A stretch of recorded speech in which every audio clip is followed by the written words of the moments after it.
सुप्रभात बच्चों। आज हम पढ़ेंगे गीत अगीत, जिसको लिखा है रामधारी सिंह दिनकर जी ने। अब ये है रामधारी सिंह दिनकर जी। तो बेटा पहले इनका जीवन परिचय पढ़ेंगे। रामधारी सिंह दिनकर जी का जीवन परिचय।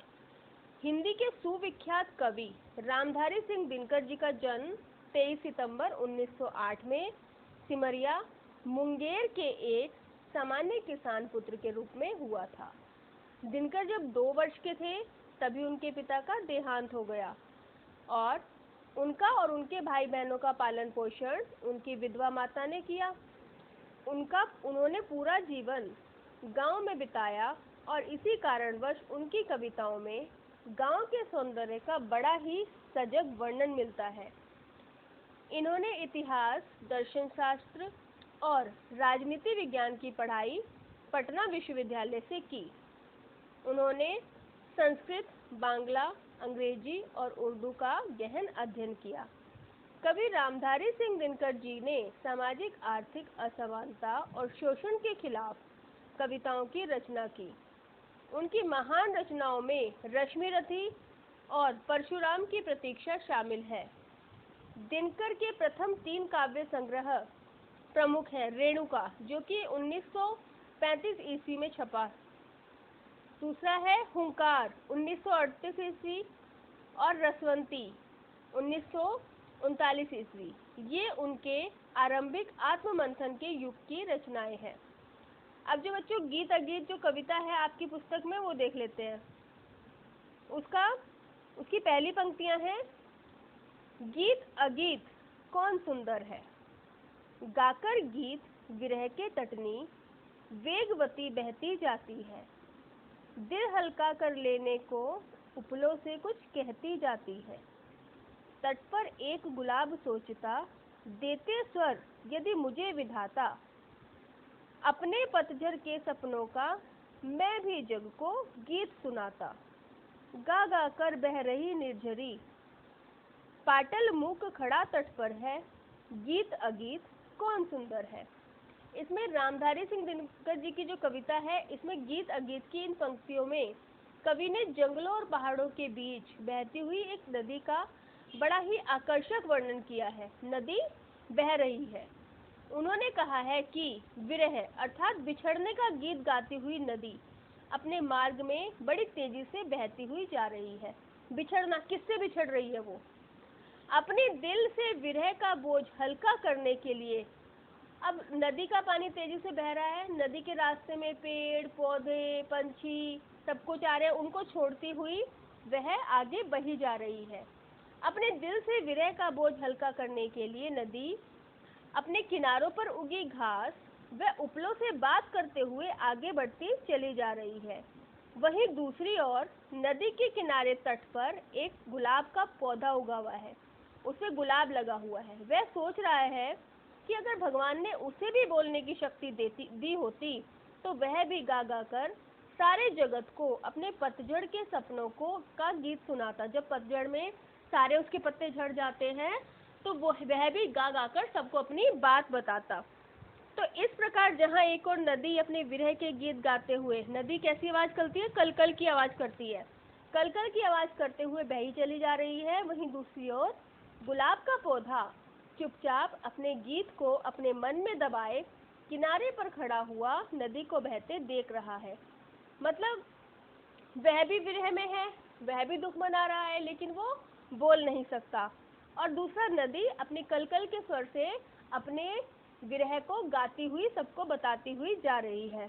तो वह कवि यही कहना चाहता है कि गीत ज़्यादा सुंदर है, अपने कही भी बात ज़्यादा सुंदर है, या उसी गीत को अपने मन में चुपचाप सह लेना ज़्यादा सुंदर है। तो कवि यही पूछ रहा है।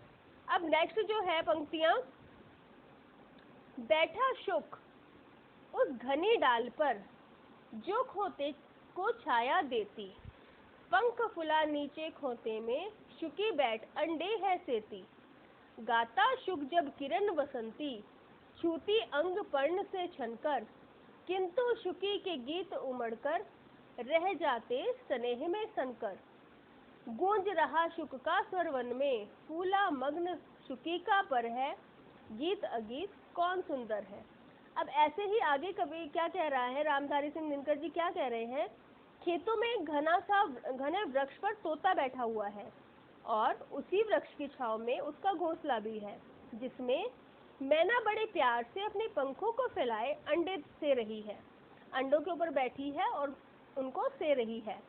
ऊपर पेड़ की डाल पर तोता बैठा हुआ है, जिसके ऊपर पेड़ के पत्तों से छनकर सूर्य की किरणें पड़ रही हैं। उसके ऊपर सूरज की मंदी मंदी सी धूप उसके ऊपर पड़ रही है।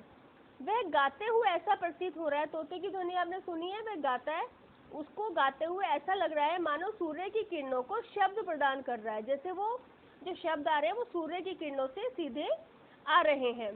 पूरा का पूरा खेत तोते के स्वर से गूंज उठता है, चारों तरफ तोते की ध्वनि गूंज रही है, जिसे सुनकर मैना भी गाने को उमड़ पड़ती है। मैना का भी मन करता है कि वह भी अपनी खुशी का इजहार करे, वह भी कोशिश करती है गाने की, परंतु उसके स्वर बाहर नहीं निकल पाते। जैसे तोता बोल सकता है, मैना नहीं बोल सकती, तो उसके स्वर बाहर नहीं निकल पाते। वह चुप रहकर ही पंख फैलाते हुए अपनी खुशी का इजहार करती है। अब वह बोल तो नहीं पाती, लेकिन खुशी उसको भी इतनी ही है, तो वह चुपचाप रहकर अपने पंख फैलाते हुए अपनी खुशी जाहिर करती है कि मैं भी बहुत खुश हूँ।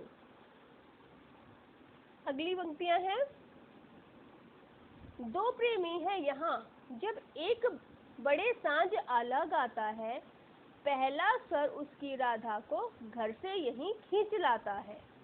चोरी चोरी खड़ी नीम की छाया में छिपकर सुनती है, हुई न क्यों मैं कड़ी गीत की विधना यौमन में गुनती है।